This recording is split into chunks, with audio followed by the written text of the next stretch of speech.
Over the next number of weeks, I would like us to think honestly about the obstacles that we face in living as followers of Jesus Christ. The very real things that, for whatever reason, stop us at times from being and doing what we know God desires of us. And a rather obvious one is the will. Do I really mean it when I pray, "Thy will be done"?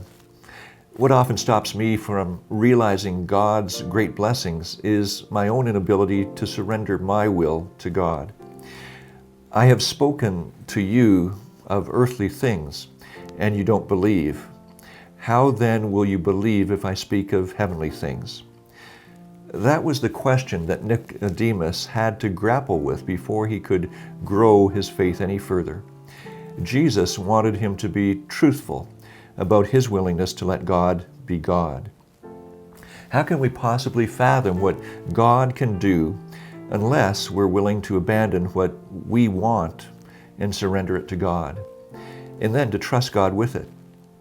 St. Teresa wrote about this first step. She said, "I will renounce my will, my inclinations, my whims and fancies, and make myself a willing slave to the will of God." Now, I'm with you if your immediate reaction to that thought is, that's neither easily said nor done.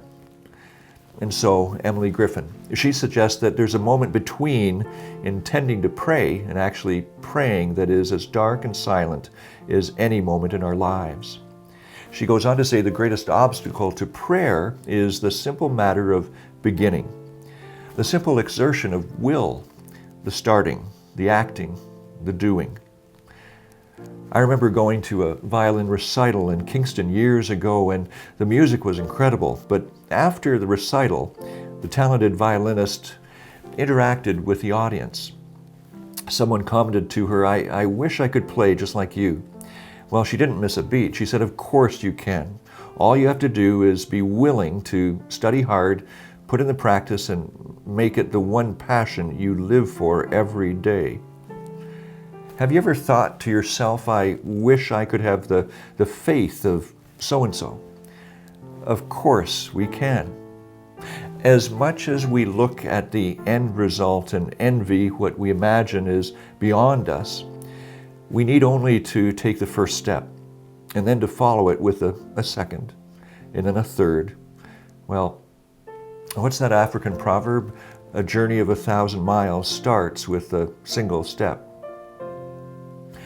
Our progress in holiness, said St. Teresa, depends on God and ourselves. If we leave God's part to God, all that's left for us to do then is what is humanly possible. And that's a very good thing. So let's begin. I'm Craig Rumble. Thanks for being together with Markham Baptist Church.